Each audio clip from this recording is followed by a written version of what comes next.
Aye. Hi, good morning. We're back in Senate Judiciary, January 16th. And we have a list of folks from DPS to do some introductions and talk about priorities for the upcoming session. I see that Mr. Batesy is at the top of the list, or is it Patsy? Batesy, right? Batesy. All right, great. Whoever would like to go first. Thank you very much. To run over these roads here. Morning, Mr. Chair. Good morning, everyone. I'm Dan Batesy. I'm the Deputy Commissioner of Public Safety. I wanted to extend the regrets of the Commissioner. She would very much like to be here, but had a prior commitment that's preventing her from it. It's my intent today to give you a brief overview of the Department of Public Safety and introduce you to a few of our leadership folks. Sorry.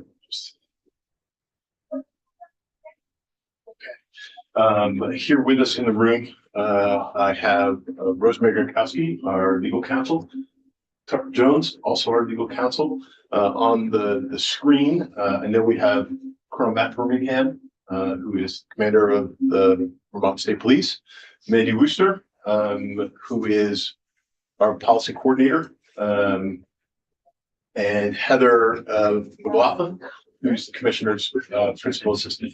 Did I miss anybody? So I don't have the view that I can see everybody, but I think that's it. What I'd like to do is just give you the broad view and certainly answer any questions you might have as we go forward. Department of Public Safety has essentially 7 divisions. It's technically 8 because we grouped 2 of our divisions together into a big heading. I know this is a little bit difficult to see, but I'll break it down by division in just a moment. Department of Public Safety incorporates a little over 300 sworn officers, and then a little over another 300 or so employees that are in the non-sworn category. There's also of that about 200 part-time individuals that work in different capacities through our dispatch centers, our special teams like hazmat and USAR and folks like that. Our largest division is the Vermont State Police, headed by, as I mentioned, Colonel Matt Birmingham. The Vermont State Police is incorporated into several different groups as well. 323 of those individuals are sworn officers. That is down from about 334. They've made some recent efforts to shift to civilian positions in areas where sworn officer is not necessarily needed. We've had great collaboration in that front, trying to make sure that we're optimizing and making our leadership as efficient as possible. Of course, there is the challenge of the state police is that our vacancies, we currently have 59 vacancies, which represents about 18.2% of the total force. There is good news on the horizon. However, we have 16 recruits in the police academy that has just started. So we're hopeful that we'll have 16 coming up the back end and joining our ranks really soon. The state police is divided up into several different divisions within itself. The field force division, which of course is the most outward facing group that we have. Those are the folks with badges and are out in the communities, but it also incorporates many of our special operations. So that includes our special teams, the tactical services unit, search and rescue, groups like that. That serve not just the state police, but also all the communities in Vermont, and range from enforcement to also a variety of other functions as well. The bomb team, the negotiation team, things like that. In addition to the field force, we have the criminal division, and that is incorporates any of the criminal activities that a trooper is not going to handle on their own. So the Bureau of Criminal Investigation, the Major Crimes Unit, the Technology Investigation Unit. As you know, so many of our investigations now involve computers and phones and things like that. Certainly it is a growing portion of our portfolio of work. It also incorporates, the criminal division does, the Vermont Intelligence Center and the Homeland Security Unit. We've done some restructuring of that very recently to make sure that we have good bi-directional flow of information that comes into us, but also is pushed out by us, not only to the governor and his team, but also to the critical infrastructure that we're designed to protect. So you'll see some more changes on that front, just to make sure that we're, again, optimizing our capabilities. The criminal division also includes the narcotic investigation unit as well. And then in addition to those first two divisions, we have the support service division, which incorporates everything from fleets to communications and fair and impartial policing and staff operations as well. Second biggest division in public safety is Division of Fire Safety. And Division of Fire Safety has an extremely broad portfolio that they take on. Not only are they charged with inspections, so they handle electrical and plumbing inspections, new construction inspections, things like that. They are charged with code enforcement to make sure that we're keeping track of the various different trades that are represented in their inspection side. They manage the Fire Academy, which is responsible for the training of just about all the fire service training for all of the communities in Vermont. Will come through one of their programs, either at the academy or at a remote location that they have as well. I ask maybe a really silly question. In terms of code enforcement, how is that accountability managed? Like how is it actually enforced? If someone isn't up to code, what happens? I should start by saying that I'm not an expert. Oh, okay. In code enforcement. I don't believe Director DeLille is on this morning, but I think I prefer to have him get back to you directly on that one. Only because it's pretty technical and I don't want to give you the wrong answer. I appreciate that. But I will have him follow up directly Awesome. with you. Okay. Thank you. In addition to the inspection and enforcement side of the fire division of fire safety, they also handle our response side, which is really two teams: the urban search and rescue team, which I'm sure in the last 2 years you've heard a little thing or two about. Almost 600 lives saved by those team members through the two floods, in addition to literally thousands of assists and helping people out in those moments. The urban search and rescue team is more than just swift water response, though. Remember, they are the ones who also will go out to structural collapse at fire scenes. They are trained in trench rescue and underground activities and things like that, and provide a very specialized set of expertise, not just for our purposes, but for the purposes of communities all around Vermont. So they go out to fire scenes and rescue scenes on a routine basis and provide that level of capability to communities. In addition to that, they also have the hazardous materials response team as well. So hazmat team is both the response to spills and challenges on hazardous materials, but also help with a lot of the enforcement and regulation of storage and things like that. They work with individuals and companies that store those sorts of things. They also do a great deal of public education and fire prevention. You see their forward-facing piece of that as well. They have a lot going on these days when it comes to their agenda. It seems like they do such a good job that everybody wants to give them more work to do. And we've certainly heard their name in a variety of different capacities, especially around like energy efficiency bills and things like that are coming around. So they've got a lot going on, and it seems to be increasing. Vermont Emergency Management is also again, you've certainly heard about them in recent years as well. Vermont Emergency Management really incorporates three elements: the emergency response aspect to disaster or man-made catastrophe, but also recovery and mitigation as well. They're led by Director Eric Foran, and have several different sections. They have an engagement section, and those are the folks that are designed specifically to work with communities. So they are our regional coordinators who are out working with Pittsford and Swanton and groups like that to help them both prepare and then also be the ones that will stand next to them during response. For example, we sent a regional coordinator out to a community that was extremely hard hit in the flood in this summer.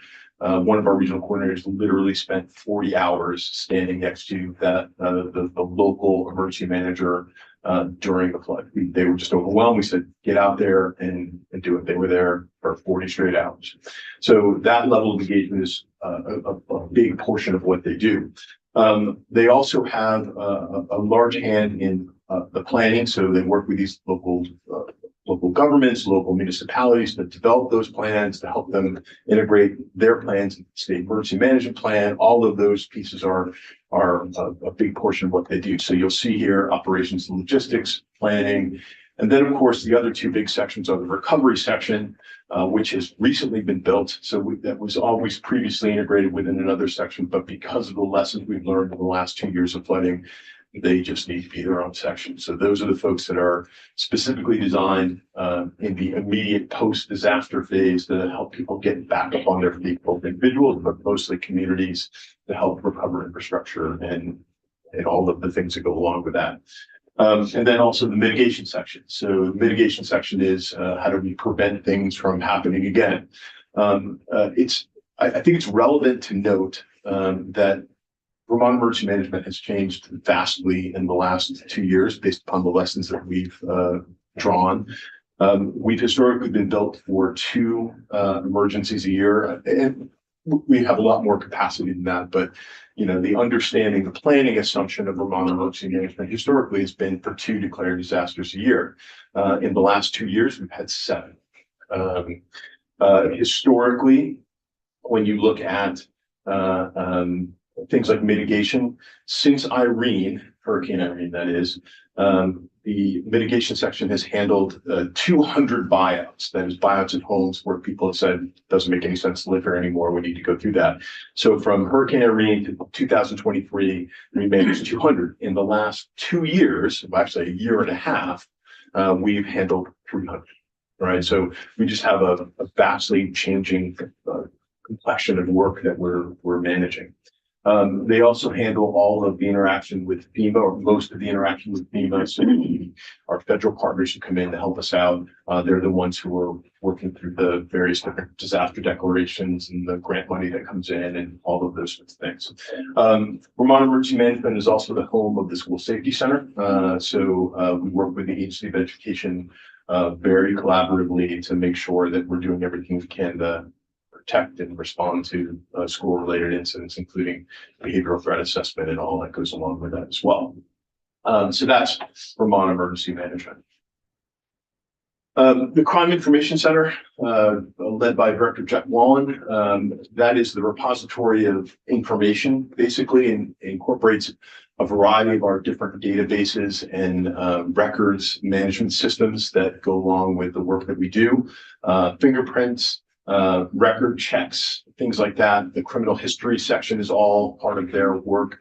The sex offender registry, and then they have a large section, of course, that has to deal with the audits and regulatory aspects of managing those divisions. Their body of work has grown pretty substantially since COVID, especially as we've now incorporated a lot more background checks into teachers and working in schools and things like that. They also interface with the FBI and all of their background check requirements, like for purchasing a firearm and things like that. And they have a growing scope as well.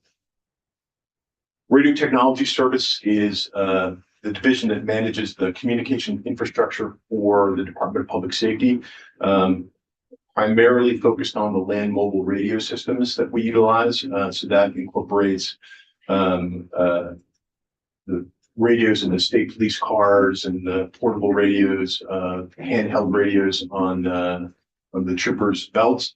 But it should be noted that a number of other agencies and departments share that network that we maintain and we keep up, including AOT, the Agency of Natural Resources, and their officers, and a variety of other folks that use radio through the state enterprise.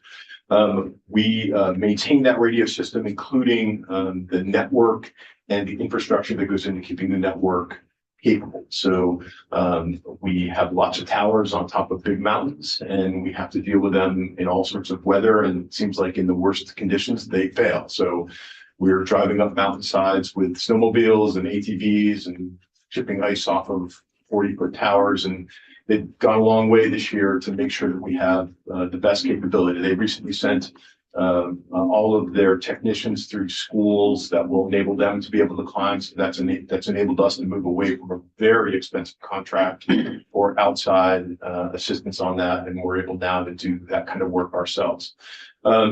They also manage a number of our telephone systems, including the DPS telephone system we use in our dispatch centers and PSAPs, which is slightly different than the telephone system that the rest of the state government uses, just because we're in a no-fail kind of situation. So they handle all of that kind of stuff. And then also they manage the interface. A large number of communities utilize our equipment in a shared capacity. So they utilize our towers, they utilize some of our equipment to either augment or be a part of the system that they're using. So a local community might say, hey, can we put a radio tower up on your, a radio antenna up on your tower in Barry or something like that. And we have a number of those systems that we work and share with other communities. The forensic lab is Vermont's only forensic lab run by Dr. Tricia Connie. They analyze pretty much all of the evidentiary samples that come through Vermont. So they're divided up in several different sections. Chemistry, which is really mostly seized drugs and clandestine labs. Biology, which is the DNA type stuff that is used in evidence. Toxicology, which is DUI type evidence, things like that. Physical comparison, and that's tool marks and fingerprints and things like that. So they have a broad capability within us. They are also under terrific scrutiny. I remark to Dr. Connie every time I talk to her that it seems like every day they have a different audit that they're preparing for or demobilizing from or organizing around. But do a terrific job in taking care of that. And remember, it's not just for state police. Literally every police agency in the state of Vermont is sending them stuff on a regular basis. Senator Norris. Yeah, just a quick question, not to delve into things. Does the lab do all of their own toxicology now as far as blood, cannabis? They'll no longer send that out of state for this, or do you know that thing? Yeah, I don't, Senator, I'm not honestly sure about that. I'd want to double check with Dr. Connie. I don't believe she's on either. We did try to stand up a lab for cannabis testing. Yeah. I'm not sure if that's online yet. I want to say yes, but I just want to be careful that I'm not overstepping, and I'm not 100% positive about that answer. I'll find out and get back to you though. Thank you. And then finally, the anchor to this all is administration and finance, run by Director Hallenbach. Rick's team is really just a remarkable, when you think about all that it takes to get all of this other stuff done, they're the ones who pay for it. And not only do they manage our budget and pay for all the stuff that DPS does, they handle all the grants. And although that may not seem like a big thing from the outside, it is a humongous thing. Because all of the FEMA grants come through our office. All of the communities that get money, all of the other state agencies that get money, all come as a nexus through our finance office. So they are overworked, but incredibly nimble and incredibly passionate about the work they do. And if you look at the number of grants and the sheer amount of money that they process in any given time, it is just absurd to think that they can handle all that they do, but yet they do.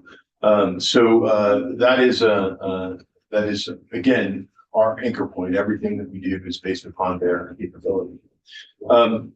And then finally, our last division is a new division to the Department of Public Safety, and that's animal welfare. Now, right now it is not a division yet because we don't have anybody in it. And I'm not fully ready to go prime time yet, but I can tell you that we've now had 2 rounds of interviews. We have selected a candidate and we're in the background checking process. Great. So as long as there is no hiccups that occur in that process, we'll have, and I would anticipate within the next couple of weeks an announcement about a new director. And I think if it all works out, very pleased. We had a remarkable array of candidates,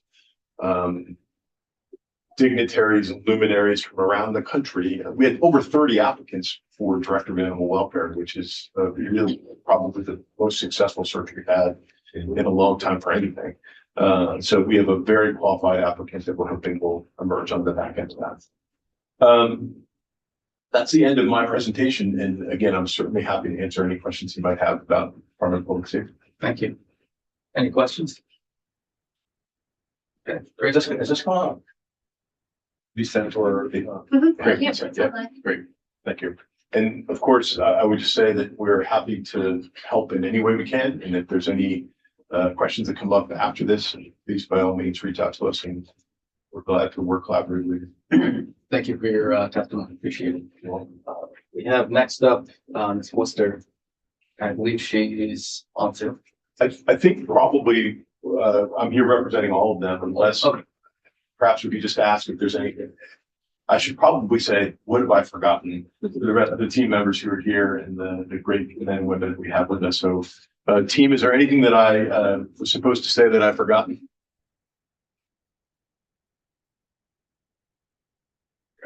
Fantastic. So, well, I did have one question actually regarding the vacancies. I was wondering if you have any information. This might be for the colonel as well, but if you have any information on what the trends are looking like, if they're improving or staying the same. I mean, it sounds like there's 16 in the academy, which is great, but I was wondering if a bit more of the trends there. I see Colonel Birmingham is lit up here, so I'll let him hit that one. Great, thank you. Colonel, good to see you. Thanks for the question, Senator. Yes, the trends are improving, and I am sad to report we're down to 13 at the academy, not 16 anymore. They do attrit in the first few days, and the trends are changing. I would say the last two classes have been in double digits. The last class was 13, graduated and are out on their field training currently. This class is now 13, but since 2020, consistently the classes were in the single digits of 5 and 6, up to 8 was the big one. So I think we're seeing a turn, but there's going to be several years of catching up to do because we have a tremendous gap in our vacancies right now. But I'm happy to report we're seeing a different trend. It's good to hear. Thank you. Appreciate it. Great. So I was hoping to get some more information about what the what the priorities, what the proposals might be for this session. I don't know if that's in other folks' plans for testimony or what the presentation might be. Sure. Yeah, if I would, I'd like to yield to Tucker. He can kind of give you a little bit of a better overview on that. Thank you. Wait here.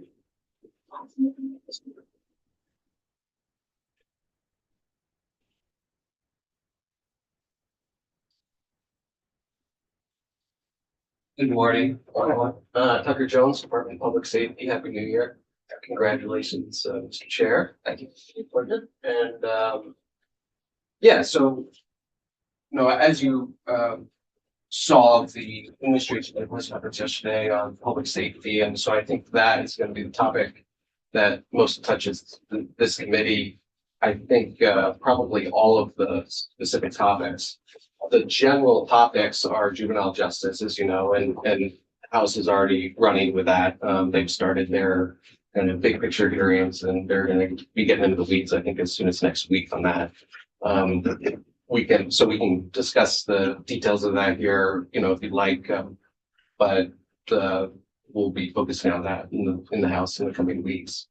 Sealing is a topic that's on a lot of people's minds, and I know this committee is probably going to be taking that up sooner rather than later, so we can chat about that in a little bit more detail.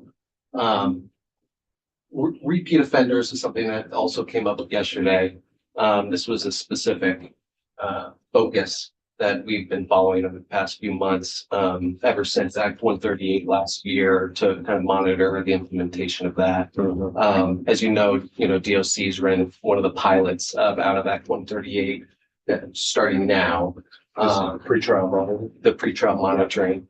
But nonetheless, over the last 6 months, we've had a lot of news coverage over specific incidents for people who have, dozens of open cases who are continuing to violate court orders. And it seems like it's still a substantial, it's kind of one of the main public safety issues that's still out there. And so that's something that I think we'd like to start discussing, informally at first, but then also consider some bill language over what else can be done in that space, whether you'd want to consider doing more in that space or not. And we haven't had a discussion yet of whether, that should be starting in this committee or in the House. It's something to kind of approach in the future. I'll mention, I'm happy to start with it. I was hoping to start with it in this committee. I mean, the conversation of repeat offenders is probably what I've heard the most about in the realm of public safety over the last 6 months to a year. And so that is. Yeah, no, that's great. That's good to know, because I think the House will be busy with juvenile justice for a while. So it'd be great to start with that here. Some of the other things that were mentioned yesterday, and I think we don't have the language for it yet. I haven't seen the language for it yet, but there was an effort to revisit waiver of extraditions, and I believe that was in consultation with the Attorney General's office of making. Did you say wavered? Waiver of extradition. And I haven't seen the language on that yet, but it's just something that's floating out there now. And then there was also a proposal to limit the ability to impose suspended sentences for convictions of more than one listed offense. And that was in part, I think, in response to one case in particular, Harley Greer. And so that's just a subject that, again, would fall here to discuss at some point. I haven't seen the language for that yet either. So, we're just at the preliminary stages of that discussion. So that was kind of the bill topics. There's other proposals out there internally within the executive branch.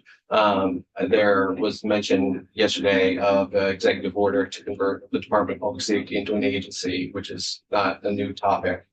I know that there was discussion of that. And then there was a discussion of some agency work in other state agencies to increase treatment access as well for substance use treatment, et cetera.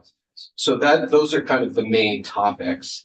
In terms of sealing, we just left off on that in this committee in March, and it was actually DPS who I think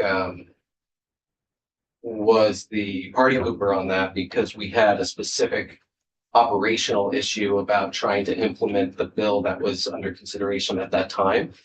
And so there was a lot of work done in the House on sealing last year, and then it came over here and it got a little messy in terms of finishing that bill.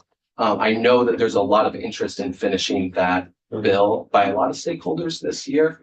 One of the things from DPS's perspective is that, whatever the kind of particular policy negotiations that you make to kind of balance it all out that makes sense to you all, there's a really important backstop that the Vermont Crime Information Center, Jeff Whalen, thinks he can implement it with his technology that he has. And if not, if you want to do something that he can't currently implement with the technology that he has, I think we really need to upfront get a realistic quote for you of what it would take for him to, adopt the technology that can do what you want to do. Yeah, sure, this may be a question for you or any of the committee members, but my recollection was the sealing bill was sent to the Sentencing Commission to actually dig into some of the concerns, that it didn't just die in this committee. Is that? I think it did die in the committee on the issue of who had access. Right, but I thought we actually turned it into a report back from one of our other You're right. summer There was a study. partners, and is that report back? I don't I don't know know, off the top of my head, but you're right. Senator Sears almost never killed a bill. He would convert it into a study of some kind. And I think you're right, it didn't go to joint justice, it went to, the group that, I'm forgetting the acronym that he was always sending. Yeah, I don't remember where it went, but I remember there were some sort of outstanding concerns that we asked someone else to dig Yes. into. And I want to make sure we actually look at that. Yep, no, I think that's a good point. I think in my memory of it, what 2 years running killed it was disagreements over how many different stakeholders in the justice community would have access to the information and whether a judge would mediate access. And the administration's position, to my way of thinking, over the span of years we've been dealing it, the amount of access they wanted in single track sealing expanded for more people. Pershing Johnson just said she gave a summary of who would have access, it seems, under the current plan. And she mentioned all legal background checks or something like that. But my memory was that DCF wanted access, and there was talk of having officers conducting traffic stops and things like that having access. So it's an old recurring discussion, but I think if there's a way to limit access successfully, there's a possible compromise to be had. But that's it's run aground on that several times because people now have a legal right to expect expungement. So if we take that away and it's going to be sealed, they should have some assurance that it's not going to be coming up in rental decisions or hiring decisions or, Yes. DCF family discussions, et cetera. I have another question going back to the repeat offender bill. And I just want to make sure I understand what you're saying. Are you suggesting we make sweeping change that would affect everyone based on one person's case? You indicated that it was one person, I can't remember whose name you used, that is driving this change. Am I understanding that correctly? No, not I think the reference to Harley Brewer. Yes. That wasn't for repeat offenders. That was particularly, I think, in regards to the court's ability to impose suspended sentences.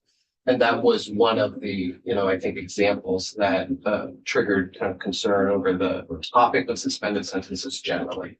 So that was kind of, I think, the triggering case. In terms of the repeat offenders, the problem is that it isn't just one particular case that we have now. It's almost every week that we've been getting, some of these examples that can be quite egregious in how they come across. Like one example I gave yesterday was one individual over 1 year with 230 law enforcement encounters, 69 arrests, more than a dozen arrests for violations of conditions of release, and 35 active criminal court cases. And it's not the only example we have of a scenario like that. And I do think that there's some gaps that Act 135 didn't close. And so we still have this issue, I think we're going to continue to have it with a pilot program for the DOC pretrial supervision.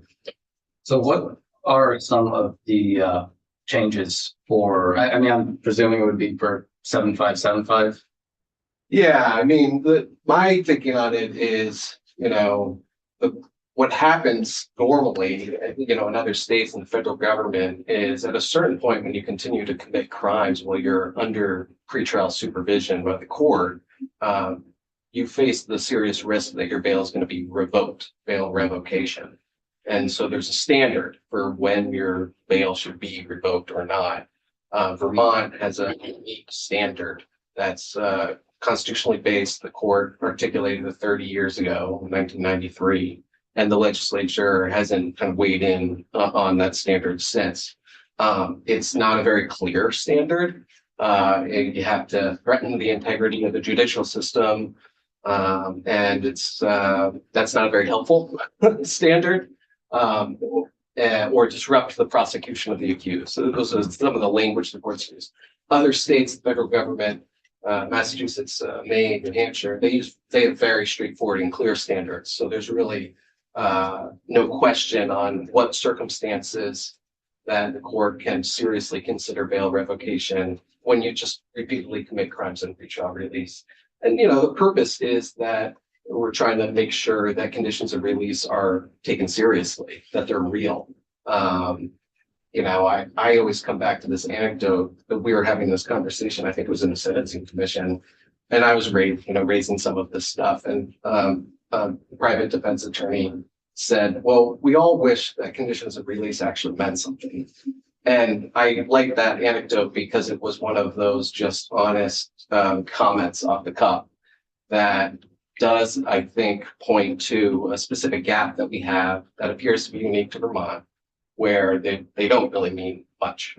And we're seeing that. And the problem is that just a handful of people, we're not talking about a large population, they're having a really disproportionate impact on public safety in some of our communities around the state. And there's really quite a bit of frustration that is being covered in these special meetings that municipalities are hosting on public safety in response to some of these incidents. And this is kind of one of the main themes that we continue to see from those special meetings. I think there was one even this week in Barrie on the topic of public safety that they host because these things are so outside of what people expect to occur. So what are some of the specific changes that are going to be proposed for 7575? Well, right now, there's there are those provisions, and one of them says, multiple violations of conditions of release in a manner that disrupts the prosecution of the accused, something to that effect, which is just pulling the language from SWAB in 93, when the court said that's what it means, disruption of the prosecution of the accused. And, what I would suggest is that we, the Village Council and everyone get together, look at that case, look at the federal standard, look at Massachusetts, look at Maine, look at New Hampshire, look at what their standards are, and consider legislatively defining what you believe disruption of the prosecution means. Now, one way to put it is, how many cases? Is it you commit 5 cases, you commit 5 crimes while you release 10, 15, 20, 25? At what point is it a disruption of the prosecution? And now that's not the best way to define it, but it's illustrative of the issue. Is 35 a disruption of the prosecution? Is it a threat to the integrity of the judicial system? I think some would say certainly it is, but we're not really even pursuing that avenue. Now, I will say bail revocation isn't the only way to address this issue. There are other legal mechanisms. There are peace bonds that are on the books, for example, that aren't really used today. And there's some other ways to think about it. But the crux of the issue, I would suggest, is that we haven't really given legislative attention to the legal standard for bail revocation. And so as a result, it's not used. Yeah, just one second. I agree that it's something that should come together on to address. And it's a complicated topic, but with our Supreme Court saying, and I'm quoting from Sade, quote, the one sanction not available to the court, however, is withholding the defendant's constitutional right to bail. And so, I'm trying to figure out how we can address it and, work in such a way that gets to the concerns that we've heard from so many people. And I'm definitely open to a variety of ideas that may be proposed, or things that we can think of when we're at the table. So, but it's obviously don't want to try circumventing what our Supreme Court has said. I'm not suggesting that's what you're inferring either, but that's what's been on my mind the last several months. As we approach the start of the session, trying to figure out how do we improve conditions of release, or rather, how do we improve the enforcement of conditions of release? I think there was a justice who said that our conditions of release are a paper tiger, but that's just my comment. And Senator Host, you had your hand up.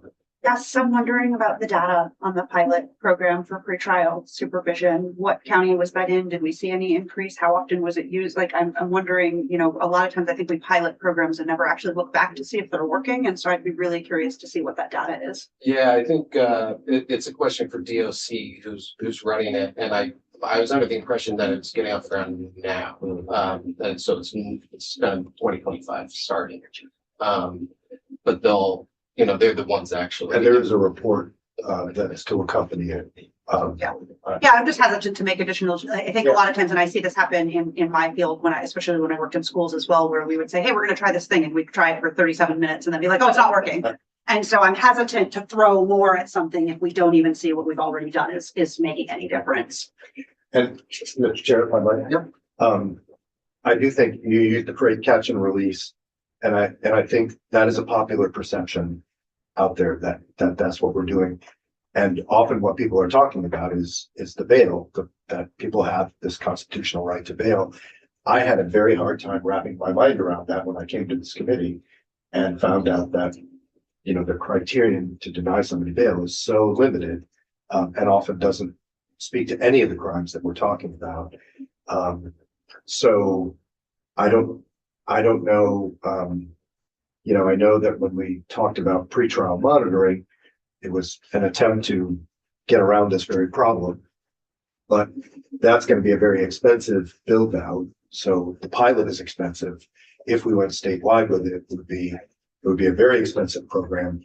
So, you know, a question that I would have for the administration in advance of the budget, but also in the follow-on budget discussions, is what is the governor see as requisite increases in funding for, you know, the cases that we're talking about, let's say the pretrial monitoring program, or mental health services for people who are experiencing addiction and reoffending.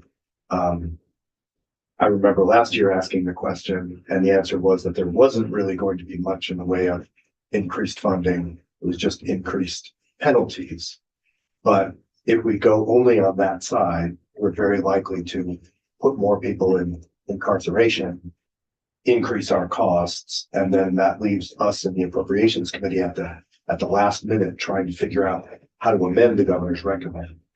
So all the way of saying that if the message from the committee can go back to the governor and his budget team, that in addition to thinking about new penalties or new ways to hold people accountable so that we're not doing catch and release.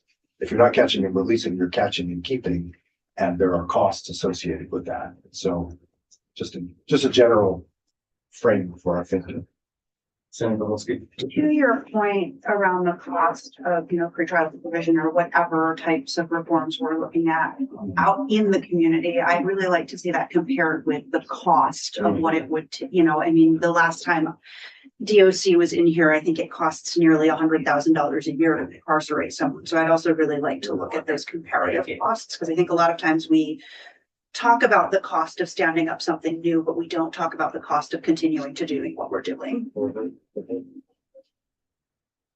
Please continue. Yeah, you know, on that. So in terms of the pretrial supervision program, I mean, right, hope it's successful. Hope it works for some people. My conceptual concern with it is that we're suggesting that people will voluntarily listen to the instructions of a DOC employee when they proven that they will not listen to the orders of a superior court judge in a black robe. And I'm a little skeptical that we're going to be still in the same boat with some defendants. You know, I think it's somewhat wishful thinking to think that they're going to voluntarily listen to the instructions of a DOC employee. And the question then becomes, What's the point of that? what do you do when you don't? Yeah. Tucker, one thing I'm curious about, you know, in conversation with another attorney is, you know, to the point that you were just raising about pretrial supervision, you know, some conversations I've had are around shifting pretrial supervision more so for people who have mental health issues and are also charged with violent crimes. And, the issue being that some folks who are found not competent or, have chronic mental health issues because of their condition it's much more challenging to get them into court, and, have them at their pretrial conferences or, participating in the process. Any thoughts, or have you had any conversation about kind of shifting what the role is for pretrial supervision? Well, I can say that, the past few months, EMH has certainly been at the table on this general topic. Conversations about, the intersection, obviously. And there's been specific cases that have, I think exposed the gaps here. But that's kind of the extent of it for now. I mentioned yesterday, no doubt that there's a portion of these cases that the people have substance use disorders or mental health disorders or both. And it's a special challenge for the criminal justice system to kind of respond in that case. And they even said that in SWAT, right? In that case, that was one of the problems there. It's a special challenge for the criminal justice system to respond to substance use disorder and crime that's a result of it. Now, you did mention, the holding in that case, and that was the holding under those facts. But that wasn't, that wasn't the holding in all of these circumstances. What does that apply to some of these egregious circumstances that we're seeing here? I don't think it was 35 open criminal cases there, I think it was just a few. And also it was what facts were presented to the court that they were under review. I think there was some issue where they didn't have it fully vetted and getting all the facts to make the bail revocation, decision, even if it was maybe potentially warranted under the circumstances, but it wasn't all presented sufficiently. So, so I think there's room for kind of getting into the weeds there. But you're right. The problem with all of this is it is complicated because it does intersect, it's ultimately a constitutional standard that they articulated. The reason they did that is because the language in 7575 wasn't super specific at the time. And so they added a constitutional threshold on top of the language that was in 7575. That's fine. But now the question is, and 30 years later, now the question is, well, what precisely does that mean in this case, in that case? And if there was greater legislative direction in general on this topic, recognizing the constitutional framework that we're operating under, I think that would be helpful.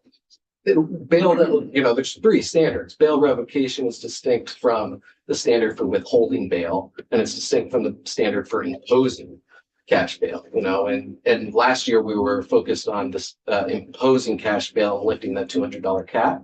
So you can impose a greater amount of bail. But again, I think kind of as you alluded to, the purpose of imposing cash bail is never to protect public safety. Right. So we kind of are in this catch-22 where we lifted that cap, but it still can't be used for this, this purpose of protecting public safety. And Sorry, Senator Bohosky had her hand up for a bit. Did you have your hand up? Oh. I was just gonna say, my layman's understanding before I came to this committee was that was the premier reason why someone would be denied bail is to protect public safety.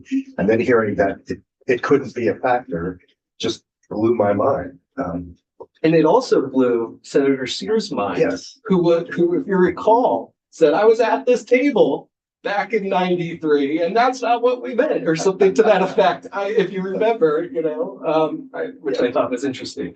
Senator Bohosky. Yeah, so it is not my understanding that bail cannot. My understanding is the way you protect public safety is by denying bail. You cannot use bail to protect public safety. So you cannot. So if someone is deemed a threat to public safety and no circumstance of conditions of release can protect public safety, you can deny bail. You can just hold them without bail. But you may not use bail to protect public safety. You may not say, well, I think you're a risk to public safety, so I'm gonna let you out on bail, but it's $1,000 you have to pay. That is my understanding. Oh, I see what you're saying. Yeah, and that's what I was getting at. If there's, three different standards: revoking bail, imposing bail, and withholding bail. So you're referring to withholding bail. When someone commits a felony act of violence, for example, you're talking about withholding bail entirely. That's on the table. Yeah. You're not talking about imposing bail.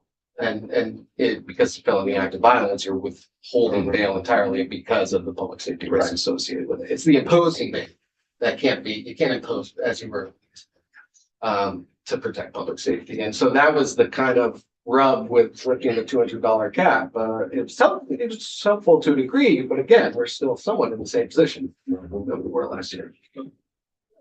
I have a question for the chair, and I'm wondering, given that some of the challenges we're looking at are because, as you point out, due to mental health concerns, substance use concerns, if there is any plan to have joint hearings with health and safety or health and welfare about investing in community supports to keep people out of the criminal justice system and get them the treatment they need.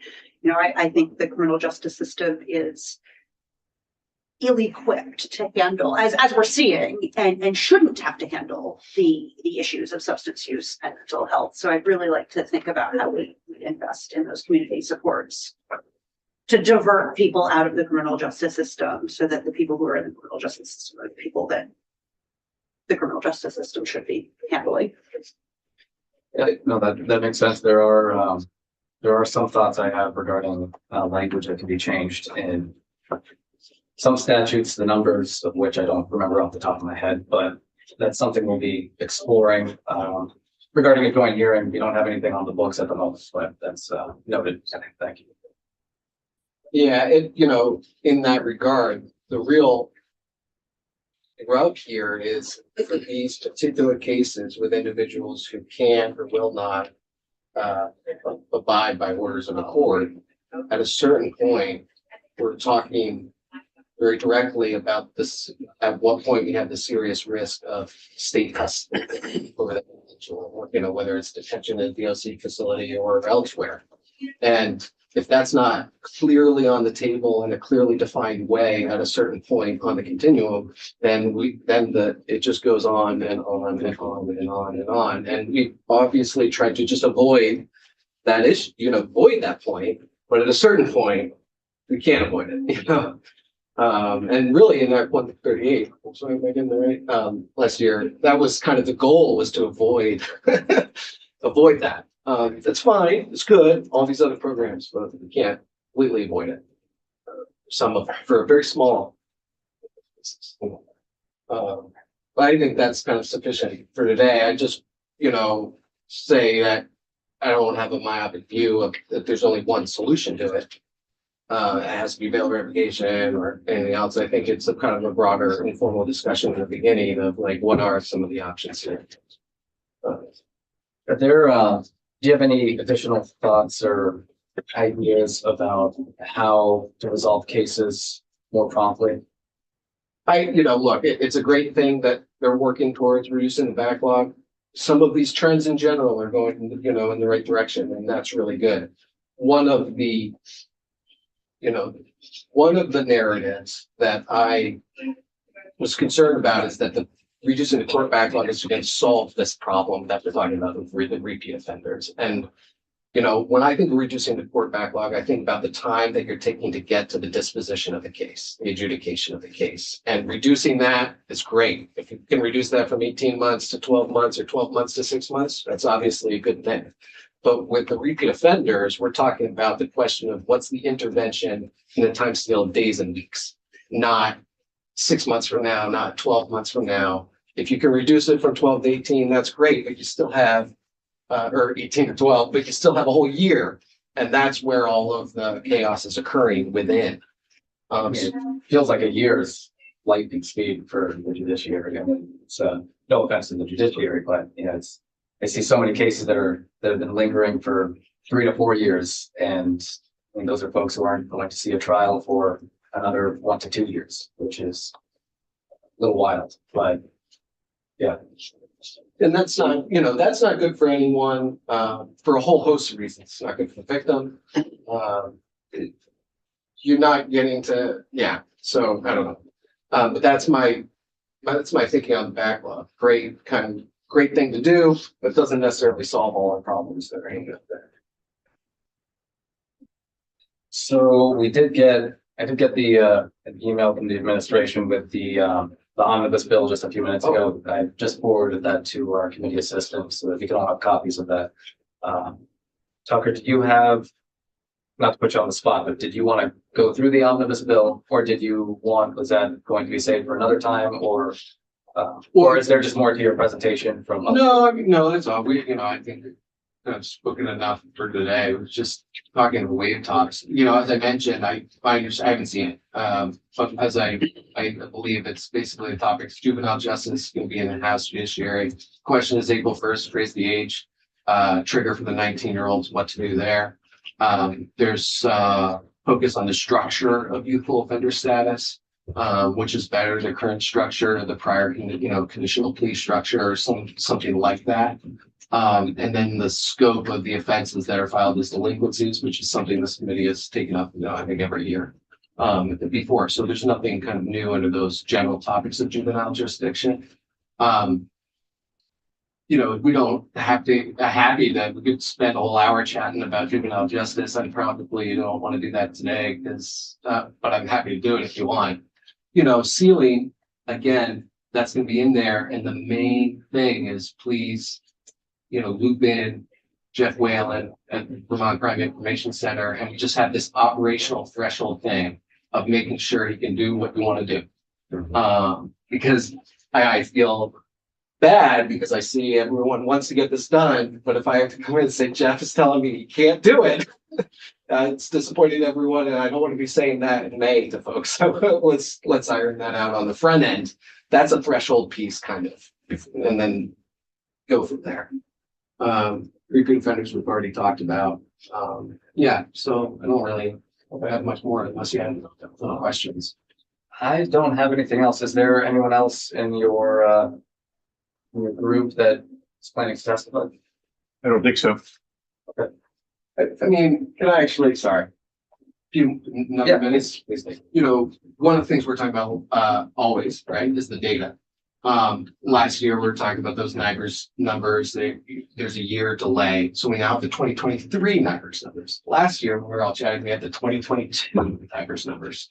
Of note to me that of interest, 2022, the shoplifting reports were 2,416.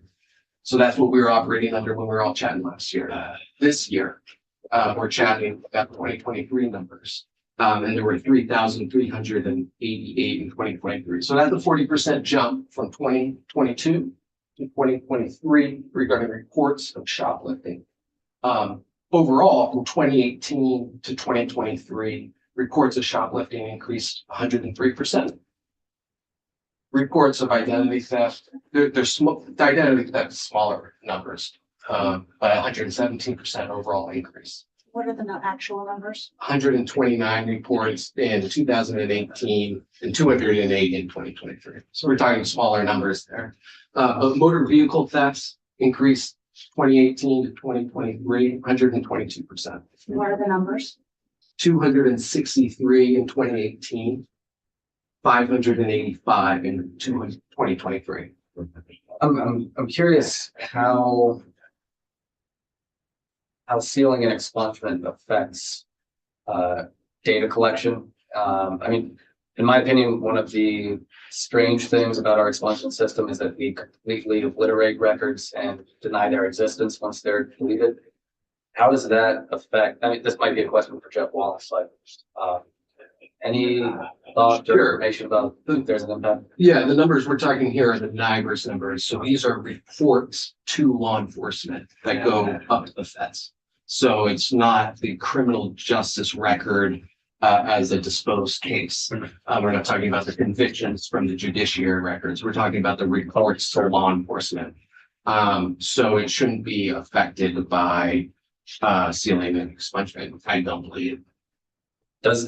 Do you know if it does affect other data that not NIBRS data, but data about actual convictions where somebody's found guilty, and whether there's any impact there? Yeah, it's a good question. I think Robin Joy would know better at CRG because she's plugged into Odyssey and the data that they're getting out from the courts there.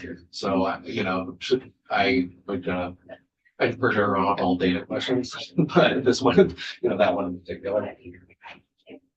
Did you have another question? It would be great to get Robin in to talk more sort of data And thank you for the hard numbers. I think sometimes when we're talking about small numbers, small jumps can actually represent a huge percentage. So I do have to appreciate the hard numbers there. Totally. And the last one, the highest percentage increase, thefts from motor vehicles, 2018.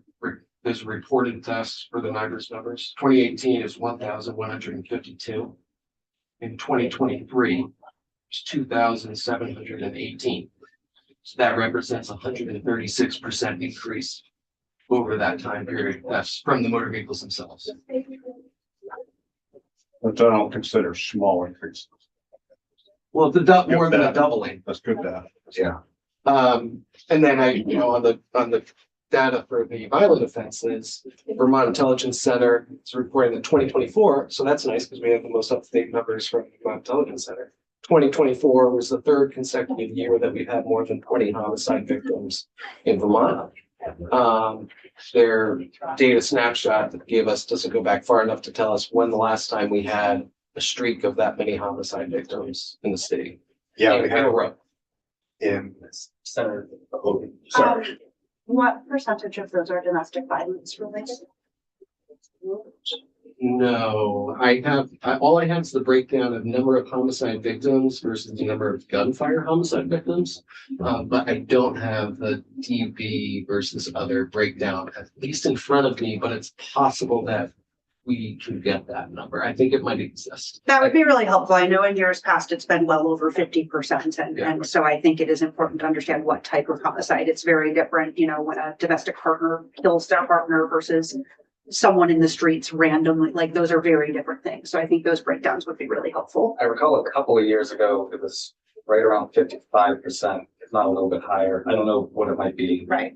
these days, but that's from what I recall. I can't quote you the numbers, but historically it's hovered around 50%. Yeah. We did a snapshot of that a couple months ago and the numbers are actually escaping me, but historically over the past decade, it's hovered around 50%. But again, I don't want to. Yeah, that would be just helpful to have. And then the last one for you all is aggravated assault. 2018, there were 661 reports of aggravated assaults. In 2023, there were 936. So that's a 42% increase over that time period. And there was a 3% drop from 2022 to 2023. So that's nice. Ticking back down. But, there is a tree versus forest issues. Don't focus on the 3% if we have an overall 40%. That, is still an issue. Again, I hope these trends go in the right direction. I emailed you kind of my notes from yesterday with these numbers so we can put them up and in that PDF, and I'll send it to the committee assistant. In that PDF also has just a collection of the news articles over the past 6 months on that repeat offender issue. There's about a dozen or 2 dozen, articles, mostly media coverage of those cases. So I pulled out some quotes from them so you can get a quick snapshot of, what the media landscape looks like. Thank you. Thanks all for your time this morning. Any additional questions? Well, Peppers here. Let's take 10 minutes. We're way ahead of schedule. And there's nobody else in your group that wants to testify. So, let's take 10 minutes and then come back at 11:15 for some more committee discussion about what we want to prioritize coming weeks and be able to adjourn probably around 11:30, 11:40.